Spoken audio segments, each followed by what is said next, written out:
Ciao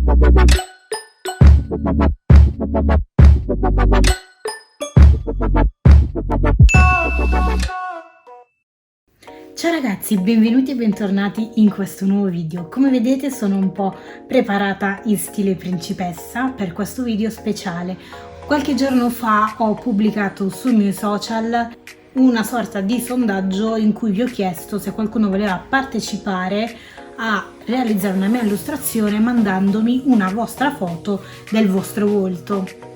E quindi ho colto l'occasione per farci un bel video e io spero che questa iniziativa vi possa piacere. Siete stati tantissimi, io non me l'aspettavo veramente, per cui siccome siete stati in tanti ho deciso di darvi un'altra possibilità, quindi creerò un'altra volta un nuovo sondaggio in cui potete partecipare. Però questa volta ci saranno alcune regole da rispettare perché siete veramente in tanti, quindi prima di tutto per il prossimo sondaggio, per partecipare dovete iscrivervi al canale, lasciare un like al video e commentare qui sotto al video che volete partecipare, perché così io poi sceglierò una persona tramite un sito che sceglie a caso, che sceglierà a caso un commento, e quindi poi la fortunata verrà contattata e io vi dirò appunto di inviarmi una foto del vostro volto, così vi regalerò un'illustrazione.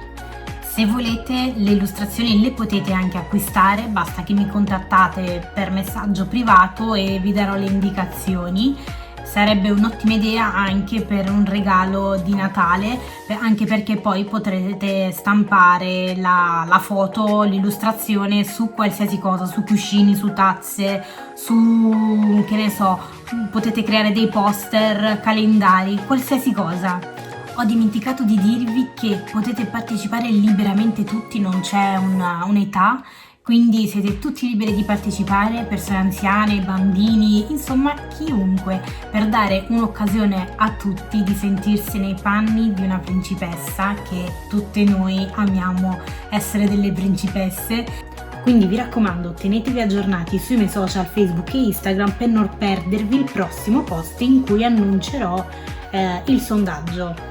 Niente ragazzi, io spero che questo nuovo video vi possa piacere. Iscrivetevi al canale se non l'avete ancora fatto, attivate la campanella delle notifiche per non perdere i prossimi video e se vi fa piacere seguitemi anche sui miei social e io vi mando al proseguimento del video, vi mando un grossissimo bacio e ci vediamo nel prossimo video. Ciao ragazzi!